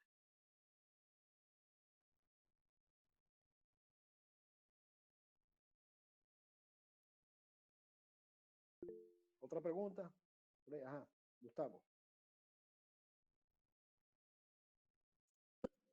Bueno, en lo que dice en cuanto al turismo, sí es interesante. En toda la región, desde el profesor, nosotros no nos molestamos porque el profesor nos dice que el mejor estado de Venezuela es el Zulia. Ah, bueno, lo de Maracucho. Bueno, en cuanto a solo del turismo, porque en toda la región insular de Venezuela son más de 33 islas que hay, y todo eso, y eso hay que sacarle provecho, sí o sí, bastante. En cuanto a lo que usted dice sobre el clima, que si va para Mérida hay frío, todo eso también es súper interesante y son cosas que debemos explotar. Bueno, fíjate, vamos a poner el caso de Barquisimeto. Es un caso típico que podemos hablar. Yo, por ejemplo, estás en Barquisimeto, que a pesar que es alto con respecto a otros países, con respecto a Maracaibo, poner el caso, ¿no? Un poquito más alto, bueno, pero siente sus calores. Ah, pero yo quiero ir media hora, ya estoy en Quibor, en Cubiro o en Sanares, ¿correcto? O sea, quiero algo frío, no me monto allá. Si quiero montar mi chalet, yo tuve un chalet en Alto de Escuque, en Valera, y ¿cuánto fue el viaje? Era de 2 horas, Maracaibo a Valera. Y subía todos los fines de semana. Entonces, o sea, todo estaba cerca, todo estaba, y en verdad que es impresionante. Y fíjate, vamos al caso de Osvaldo, el profesor Osvaldo, que es maracucho, creo que está por venir por acá esta semana, no sé. Y le voy a decir, él dice que el Maracaibo es la pepa el queso, vamos a decirlo así como decimos nosotros aquí en Maracaibo. Pero yo le voy a decir algo, yo viví en Barquisimeto, tuve un apartamento en Barquisimeto en el 2004 antes de quedarme 20 años al lado del que le llaman el Mirador. Viví en Carora también muchos años, tuve mi empresa en Carora y yo siempre he dicho, yo me quiero regresar a Barquisimeto otra vez a vivir. Yo me casé en el segundo matrimonio, me casé en Barquisimeto. Y entonces, a mí siempre me gustó Barquisimeto, siempre ha sido, o sea, yo me vine para Barquisimeto por tal circunstancia, de trabajo. Pero yo no me quería regresar. Entonces, algunos maracuchos se quieren ir a Barquisimeto y otros se quieren regresar a Maracaibo. Entonces, bueno, para que tú veas la diferencia que hay, ¿no? En cuanto a eso, lo que dice de Cubiro, también lo conocí por Caudare, Agua Viva. Hay un sector que se llama Cocodrilo. Eso es algo de ensueño. Está, creo que 1500 metros sobre el nivel del mar. También es otro Cubiro, está un pino majestuoso, el frío, el Sí, clima hay también. mucho. Hay mucho, Pero mucho. Y muchas inversiones y pos. Ujú. Venezuela sí es mágico, simplemente hay que saber explotar los recursos y algo que dijo sobre traer nueva tecnología en hacer negociaciones con empresas transnacionales, por así decirlo, pero, o sea, donde hay que negociar con nuestras riquezas para que exploten esos recursos sin, sin, sin que se vea como que estamos perdiendo nuestra soberanía. Pero no hay una solución como para que nosotros mismos, los venezolanos, podamos, no sé, generar esa tecnología. Recordemos que también hay mentes brillantes, pues. Y en cuanto a No, lo que dijo del dólar, ujú. es muy interesante, Bolívar sí es muy interesante y me llenó de alegría que haya dicho que sí se puede recuperar el Bolívar, pues. Sí, sí, sí. Y realmente en la primera que tú estabas comentando de la parte tecnológica, lo que tenemos que reforzar, porque tenemos la gente que pueden educarse con los conocimientos, pero hay que buscar gente, la tecnología hay que importarla, aunque sea lo que llama el software, no el software, sí el software, no el hardware, porque realmente lo podemos importar y podemos trabajar en función de eso y lo vamos desarrollando y lo vamos, digamos, perfeccionando y llegar a un momento que a crear nuestro propio software, pero necesitamos el apoyo tecnológico de otras personas. Eh, Fíjese que tú también, como estamos hablando, sin perder la soberanía, yo recuerdo que una de las actividades, yo trabajé en la industria carbonífera y una de las actividades tuvimos que hacer unos contratos internos de lo que llaman transferencia tecnológica, o sea, contratar, importar transferencias tecnológicas. Y se requería, pero hubo unas, digamos, vamos a decirlo así, unos acuerdos en el contrato con unos gringos. ¿Y cuál fue el contrato? Se dice, bueno, señores, tú me vas a traer la transferencia tecnológica, pero tú estás obligado a formarme a la gente por un periodo de 5 años. O sea, tú me lo formas, tú estás en la capacidad y me vas a contratar venezolanos. Aquí no vas a traerme extranjeros. O sea, tú pones las condiciones. O lo único que estaban eran las cabecillas, digamos, los puestos clave eran los gringos. Pero sin embargo, todo el resto de la plantilla laboral o personal eran profesionales venezolanos y se formaron. Y así fue, se formó la industria petrolera con venezolanos. Cuando nosotros nacionalizamos el petróleo en el año 75, 76, más o menos en esa fecha, ¿qué ocurrió? No pasó nada, porque ya veníamos educados ahí, ya fuimos formados totalmente. Y se levantó la industria como tal. Pero no podemos hacer esto solo. Necesitamos el apoyo tecnológico, necesitamos el apoyo del conocimiento externo, porque hemos perdido mucho. Necesitamos gente que venga de afuera, que nos ayude. Y esa gente de afuera serán los venezolanos que se fueron, porque algunos están preparándose, otros no, otros están para sobrevivir allá, para lograr llevar recursos para acá, para la familia. Algunos se van, algunos se han ido a formarse, pues, y bueno, se quedaron allá. Pero yo soy de la tendencia de que el 50% de la población se va a venir. No estoy haciendo muy exacto, pero sí se van a venir después que haya un cambio. Porque la gente quiere venirse, o sea, aquí hay mucha oportunidad y va a haber mucha, y es un crecimiento bien interesante de esto, y eso aprovechan ustedes cuando se gradúen, esto va a ser un crecimiento exponencial. O sea, la curva va a ser así. Y cuando vuelve otra vez así, va a ser mucho tiempo, va a ocurrir. Porque hay mucho que dar. O sea, por ver nosotros a ese punto que ya le había comentado, mínimo, podemos crecer más. Pero llegaron a crecer al mínimo que tuvimos en el 2013, nos falta mucho. Pero si avanzamos rápido, le damos duro, mira, en 3, 4 años ya nosotros estamos repuntando. Estamos repuntando. Hay cómo, hay con qué. Yo conozco, y no voy a dar nombre, ni, o sea, gente, amigos que han tenido empresas grandes y que tuvieron que irse del país por X, por Y, porque bueno, le quitaron la empresa, pero después se lo devolvieron. El gobierno, ajá, y cuando se lo devolvieron se regresaron. Imagínate tú. Si es otro, dice, no, yo me quedo allá, pues voy a yo, o sea, para tener el riesgo de que no, se regresaron, y uno dice, no, yo no quiero estar fuera, yo quiero estar aquí. En Venezuela hay potencial, señores, hay mucho potencial. Bueno, Y lo que sí este sabemos, potencial, ajá, ¿sabemos qué? Ah, Gustavo, dime. Ajá. Ya te va a tocar a ti, Franklin, porque te va a pasar mi trabajo.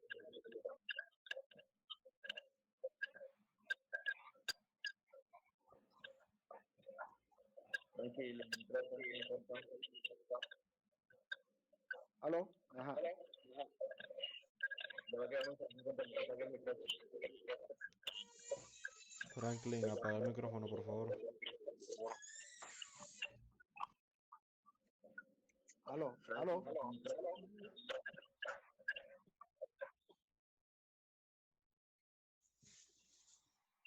Alguien que lo escriba en el privado, Francisco, ¿Cómo? que apagues el micrófono. No te va a tocar a ti también, Ah, Franklin que tiene el micrófono, Ah, ya.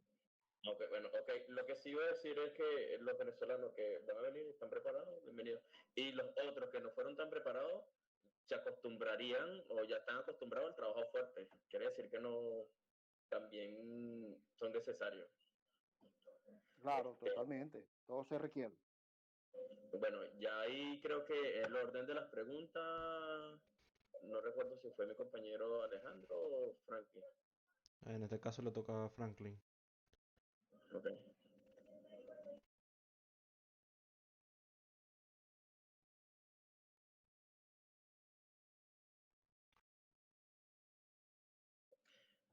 Frankie, buenas noches. ¿Puedes hacer tu pregunta? No sé si es que no estás escuchando por el micrófono. Creo que está hablando silenciado. Ya. Ahorita sí. Ajá. Ok, Ok. ahora sí. No, sí, sí. Ajá, ok. Bueno, o sea, me hace ya la pregunta que yo iba a decir, ya la dijeron, pero otra pregunta que quiero añadir, que no tiene, que obviamente, por ejemplo, una pregunta que quiero hacer yo. Por ejemplo, si, por ejemplo, si es el Estado, ¿verdad? Por ejemplo, si es verdad que, por ejemplo, es el Estado, si tiene la capacidad, por ejemplo, si hay cosas que, por ejemplo, es el mercado, llena, pero que, por ejemplo, el Estado puede, aportar, sí, sí puede aportar ahí, o en algunos casos, pues. Bueno, de verdad la pregunta no sería bueno Sí, reformularlo, ¿no? sí, no, claro, es que lo que pasa es que ya, es que la pregunta que yo iba a decir, ya me la dijeron, entonces, la verdad, Bueno, pero di a una pregunta que para ti se te vino, que quieres preguntar en la área económica que podamos conversar, pues. bueno, por ejemplo, es en materia cambiaria, por ejemplo, es en materia cambiaria para que el bolívar, pueda ser, es una moneda fuerte, este, yo supongo que hay que haría es el Estado para que la moneda pueda volver a ser fuerte, este, este, como era antes, pues, por ejemplo, en ese No, y sentido. como le dije anteriormente, el gobierno no tiene que hacer nada. El gobierno solamente quedarse tranquilo y crear confianza. Ese es el único papel que tiene que hacer el Estado. El gobierno es buscar confianza para crear, y a crear confianza crea, digamos, una posición más de certidumbre que de incertidumbre. Y entonces, esa tasa de cambio va a buscar su propio equilibrio con la propia paridad cambiaria. Y la moneda Sí. seguirá siendo fuerte como moneda, como bolívar. Ah, ok. Y por ejemplo, por ejemplo, ¿verdad? Si se buscaría es dolarizar, por ejemplo, es la moneda como tal, sí se podría hacer. Pero, o sea, si en dado caso, porque sería una buena medida, pues. No, fíjate que los resultados lo estamos viendo. Si tú puedes ver lo que llaman la dolarización de facto, que digamos que no es, recuerda que el dólar es una membresía. El dueño del dólar es de Estados Unidos. una pregunta. Voy a hacer una pregunta.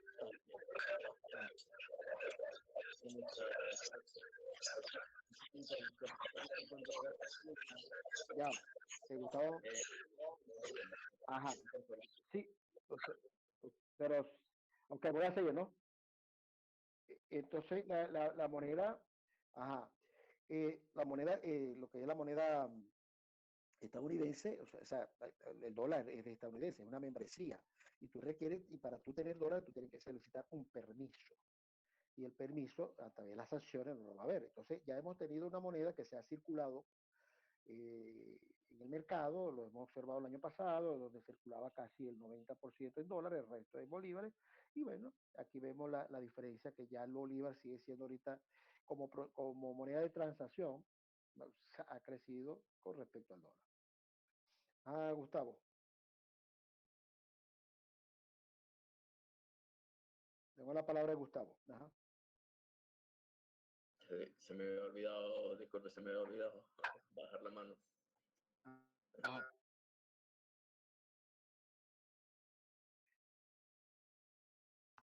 Ok.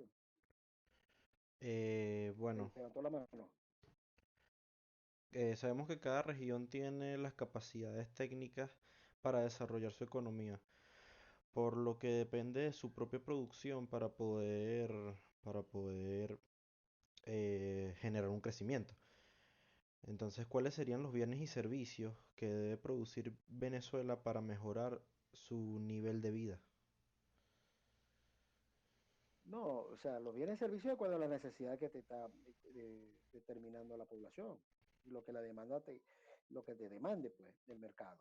Si el mercado te demanda un servicio X, no te puedo decir cuál sería, pero digamos, el mercado te va a buscar esa solución, entraría, esa oportunidad entraría, entonces se ve la necesidad y se crea la necesidad, entraría los oferentes a trabajar sobre eso. Pero no hay así algo de que tú puedas determinar cuál sería tomando en consideración qué es lo que requiere el demandante que puede ofertar y quién lo va a ofertar y quién interveniría, quién podría intervenir en ese mercado como agente empresarial, agente económico empresarial.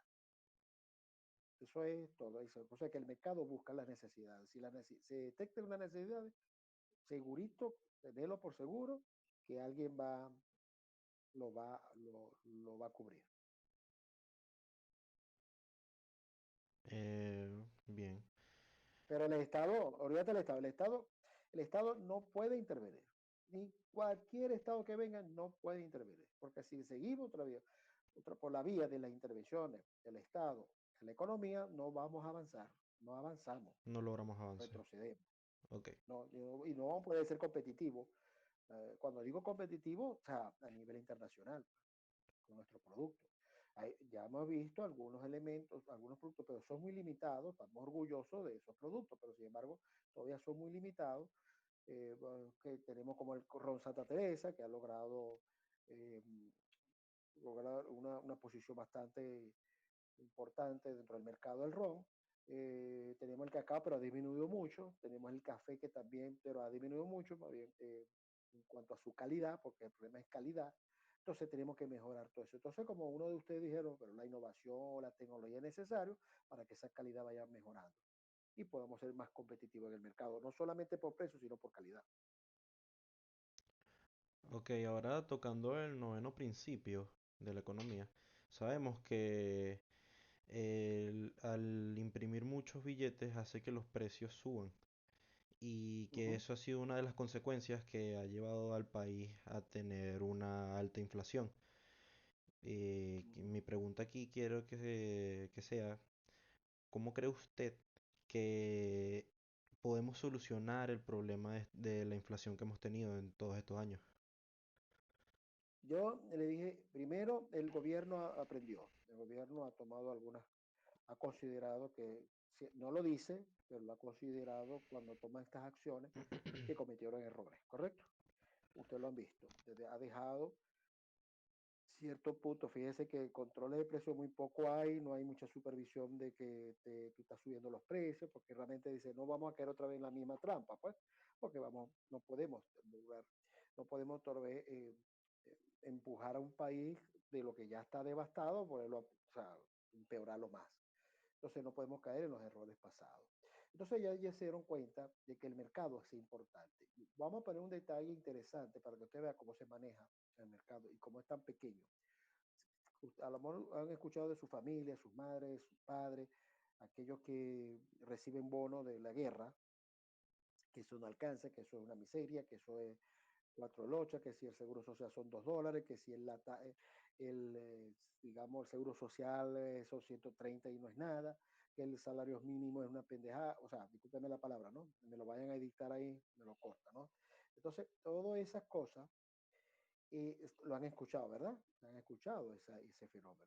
Pero como le digo, los educadores, sobre todo los profesores universitarios, uno de los más perjudicados, y ustedes saben, todos los profesores, cuánto pueden ganar ellos, ¿no? Realmente, o sea, los, los profesores que están ahí por vocación, y aprovechenlo porque con vocación es que ustedes pueden nutrirse mejor, ¿no? Este, pero la gente que están ahí, que lo conozco a todos, están por vocación, ¿no? Entonces, cuando tú ves todo esto, tú no puedes tomar una medida, a quizás anteriormente, por cuestiones políticas, por proselitismo político, ellos pueden decir, bueno, vamos a emitir dinero orgánico, ¿no? Y vamos a emitir, vamos a tirar dinero en la calle y ya está, y le aumentamos a todo el mundo el...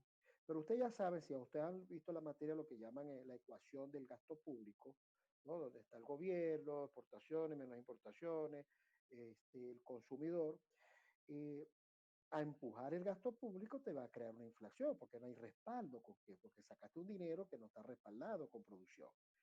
Entonces, al no respaldado por producción, eso te va a crecer la inflación. Entonces ya el gobierno sabe eso. Y fíjense que ya los bonos no lo pueden subir, porque dice que da un impacto. Fíjense que lo poco que da, recuerden, lo poco que da a una población que recibe 8 millones de personas promedio que recibe el bono, ya trae un impacto, se mueve un poquito las quincenas en lo que es los comercios. Igual, cada quincena se mueve, solamente con ese poquitico que le da cada quien. Fíjense cómo impacta. Imagínense ustedes si el gobierno logra sacar del del Banco Central y le dice, dame dinero, y lo entrega al mercado por vía sueldo, sea por bonos, sea por subsidio, entonces dispara, entramos otra vez en una hiperinflación. Y ellos ya aprendieron que no pueden hacer eso. Entonces, todos esos elementos son importantes tenerlo en presente. Por eso cuando a mí me dicen, como economista, que por qué el gobierno no sube esos bonos, no lo puede subir, no tiene cómo soportar, no tiene margen de maniobra financiera, cómo soportar. ¿Por qué? Porque tenemos que producir y no hay producción. Hay que producir, producir y producir para generar riqueza. Y esa riqueza se convierte en divisas.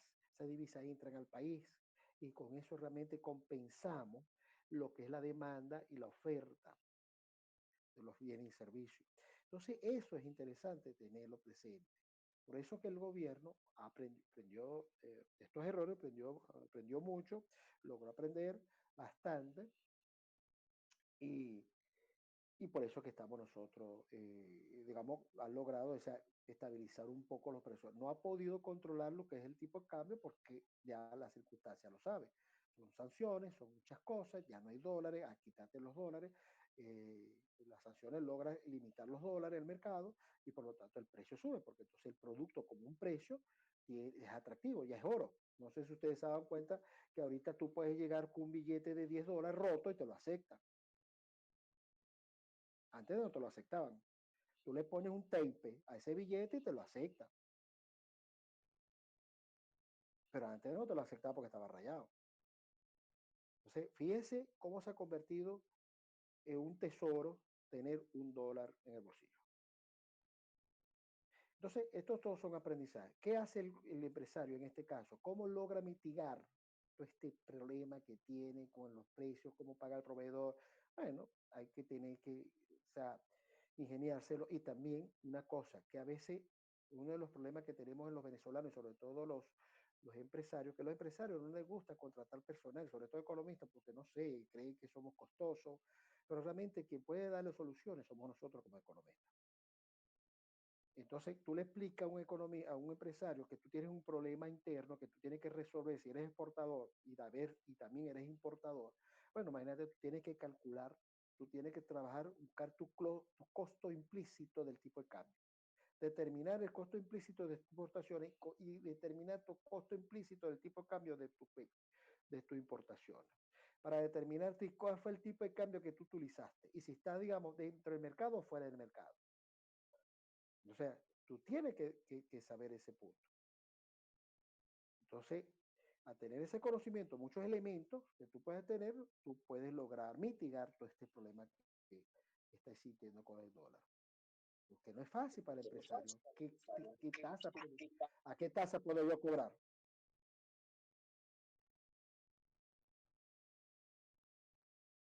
Usted se va para el centro de Barquisimeto, segurito que el centro de Barquisimeto está en $320 el paralelo.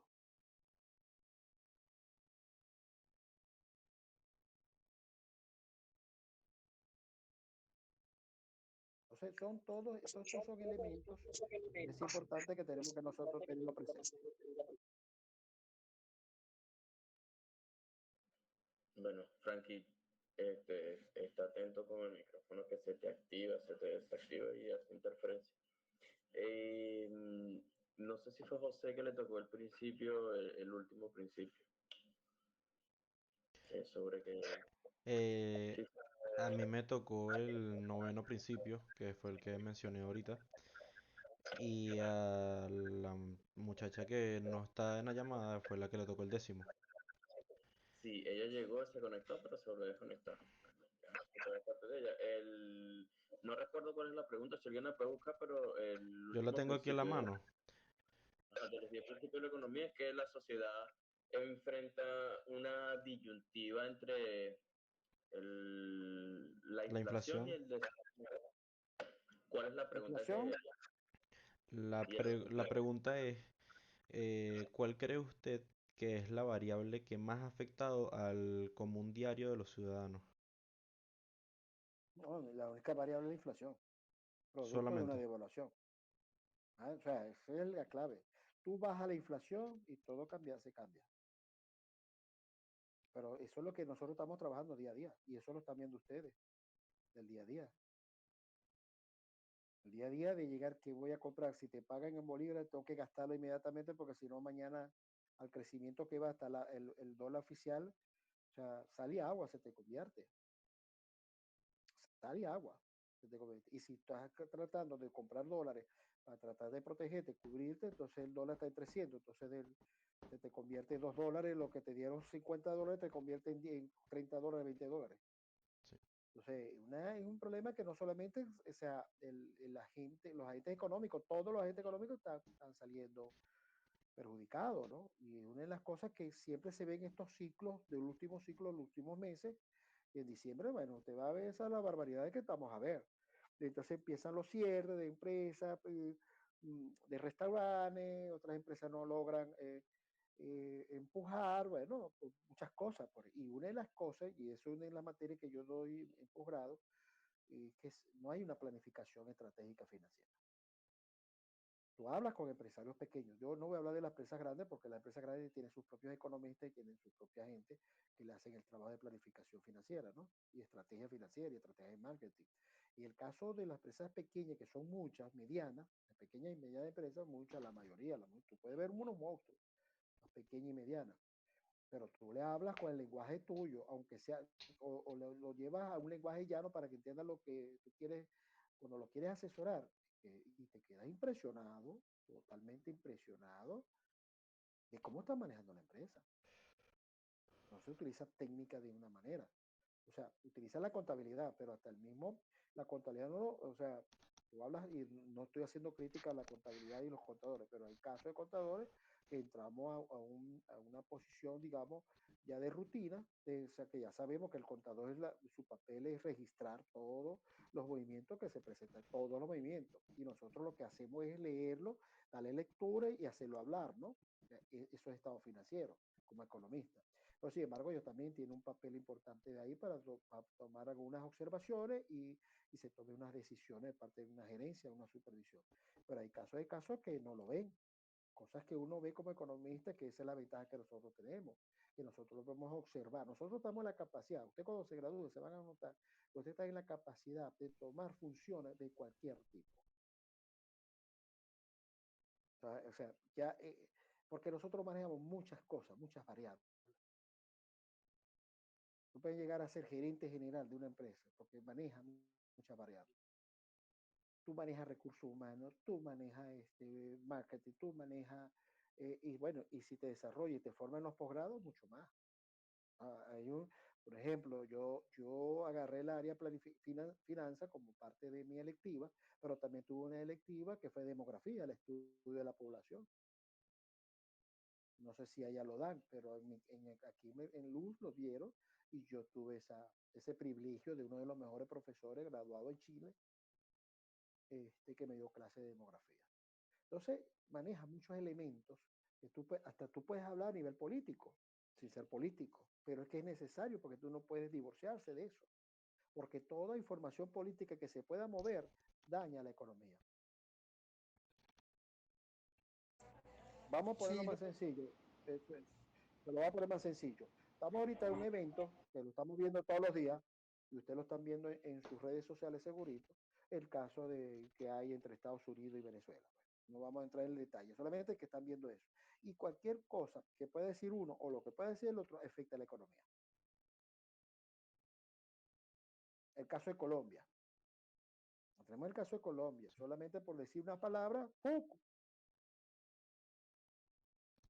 Le hicieron casi un bloqueo. No es un bloqueo, pero hicieron un bloqueo. Entonces, las palabras a veces, ¿sabe que sabe lo manejar? En economía, la política también entra en estos juegos. Por eso que yo siempre he dicho que el político, el que quiere ser político, que se meta en el mundo político, tiene que tener una orientación económica, aunque sea mínima, para hablar con base. Si no tiene una orientación mínima, señores, no va a poder arrancar, no avanza como político. Tiene que tener como mínimo alguien, o pegar a un economista al lado que te esté educando y que te esté formando. Eso es válido. ¿Cuántos economistas han sido aquí, bueno, en Latinoamérica, han sido presidentes? Muchos. Y eso tenemos que nosotros aprovechar de ese conocimiento que tenemos. Entonces, lo que pasa es que usted está en una zona que yo recuerdo, ustedes ustedes estaban entrando, no habían entrado todavía, que yo recuerdo la primera reunión del Día del Economista, que se hizo un evento allá en el salón de arriba, de la UCLA, nos prestaron el salón. Yo di las primeras palabras, pero cuando yo dije, a mí me dijeron, Joaquín, ¿qué vamos a hacer para el Día del Economista? Fíjate lo interesante de esto. Una de las cosas era, bueno, llevar unas flores, unas coronas, tú sabes, a la estatua de la Plaza Bolívar, y después, o sea, no, a una misa, no, yo no quiero eso. Yo quiero algo que impacte, que logre impactar. Y una de las cosas que yo le dije a ellos, señores, yo que estoy de este lado, yo observo que soy empresario, fui gerente general de muchas empresas en Barquisimeto. No hay economistas dentro de las empresas. No hay, puros contadores. Y yo no estoy cuestionando los contadores. Pero hay áreas que lo maneja el economista. Y no había economista en el área. Entonces me dio pie a que tenemos que decirle a los empresarios para qué sirve un economista. ¿Y qué se hizo ahí? En ese evento se invitaron a los 4 fuerzas mayores de la economía regional empresarial. Fede Cámara, Silara, Cámara de Comercio y Camil. A los presidentes. Y fueron los presidentes. Y cada uno se le hizo una pregunta. ¿Y quiénes fueron los protagonistas ahí, muchachos? Ustedes. Nosotros no nos involucramos. Los protagonistas fueron los alumnos. Es más, la primera palabra lo di yo como presidente del colegio porque yo fui el que patrocinamos pues, el colegio. Pero el segundo lo dio el mejor estudiante promedio en ese momento. Dio la primera palabra. La que fue la oradora de orden fue una economista, una estudiante de economía. O sea, todo fue planificado por ustedes, por la gente del, ¿cómo que se llama esto? ¿Cómo se llama él? El flaquito, está en la junta, el estudiantil, la cuestión de, bueno, ese grupo nos ayudó y nos apoyó mucho. para que ese evento fuera un éxito total. Fue un éxito total, eso se llenó. Pero le dieron la importancia del economista en el entorno empresarial, que no había, no existía, nadie lo contrata. Y Camil dio la posición de agarrar y decir, bueno, yo voy a proponer pasantía a los economistas. O sea, se logró algo, ¿me entiendes? Pero ya no, aquí no, tú ves al economista, aquí hay muchos economistas en Maracaibo, bueno, había muchos, no sé cómo está ahorita, como el mercado se ha puesto muy deprimido, pero yo recuerdo muchos economistas en los bancos, empresas, en el área de tesorería, en el área de planificación, en el área de... Muchos economistas ya involucrados en la zona petrolera. No sé, para que vean o sea, para que vean la importancia de la carrera como tal.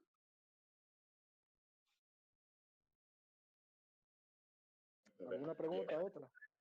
Y aquí, finalizando, igual, por ejemplo, no, ahora, por ejemplo, en ese aspecto, por ejemplo, las empresas, como usted dice, sí se deberían tomar en cuenta es a nosotros los economistas, porque en realidad nosotros somos los que manejamos esa parte, o sea, es lo que usted dice, pues, o sea, porque muchas veces las empresas o compañías contratan a contadores porque creen que solamente se basa en los números, y las cosas no solamente se basan en los números, también se basan en los análisis, en muchas formas, pues, que se deberían regir, porque en realidad nosotros somos lo que deberíamos es manejar muchas áreas en ese aspecto, pues.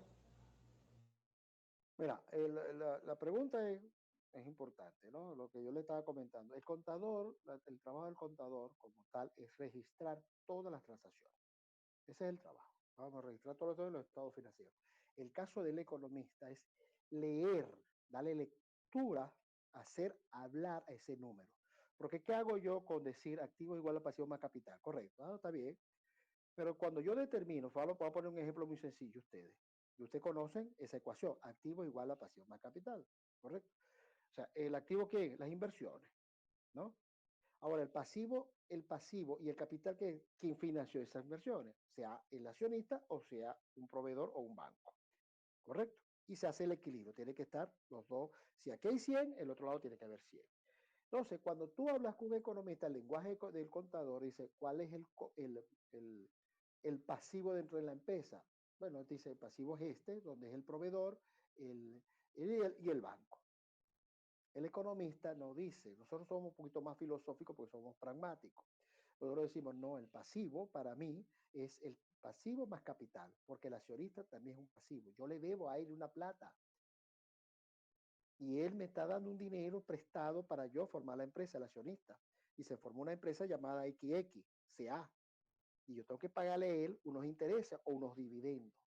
O sea, es un pasivo también. Entonces, fíjense cómo lo podemos interpretar cada uno.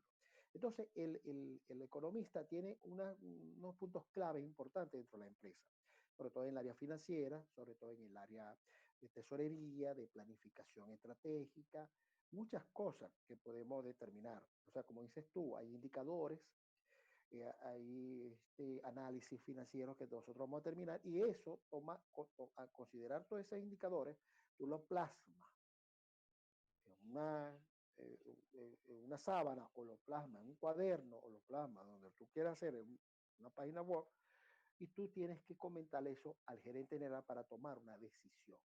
Pero el gerente general solo, viendo un estado financiero, no sabe si está perdiendo o está ganando.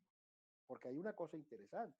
Tú puedes tener ganancia en un estado de ganancia y pérdida. Dice, un contador te dice, nosotros ganamos ¿cuánto? 100 millones. Ah, gané, sí. Pero yo puedo decir como empresario, pero ¿eso es cuánto en rentabilidad? No, mira, eso es 10% del capital invertido. Ah, pero es que yo no quería eso, yo quería el 30%. Entonces, para mí, gané, pero no es rentable para mí. ¿Ya me entiendes? Entonces, son elementos que el economista tiene que manejar y tiene que trabajar en eso. Pero con el tiempo usted va formándose y va día a día haciendo, y lo digo, y edúquese todos los días tiene que aprender, todos los días, no dejen de, porque todos los días hay noticias económicas, todos los días hay noticias económicas. No, nosotros no nos aburrimos, yo no me aburro, y utilicé la herramienta de inteligencia artificial que es bastante importante, con criterio, ¿no? Bien administrado, porque todavía hay información que ellos desvían, pero cuando tengan un conocimiento un poquito más de base en el tiempo, cuando vayan desarrollándose en la carrera, van a ver, con la inteligencia artificial se van a sustentar bastante y se apoyan en eso.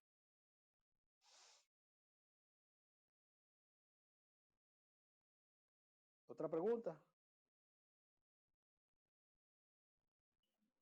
Y bueno, si los compañeros quieren agregar una pregunta más, y Bueno, nos sí. pasamos. Le había dicho que era media hora de su tiempo. No, Sí, pero no, pero tranquilo, estamos siempre a la orden y realmente, bueno. Diga. Muy, muy interesante todo. Muy agradecido por dedicarnos su tiempo y compartirnos su conocimiento sobre la materia. No, estamos totalmente a la orden, estamos a la orden y bueno, si, si me extendí mucho, me disculpa. O sea, No, sí se entendió muy bien. Sí.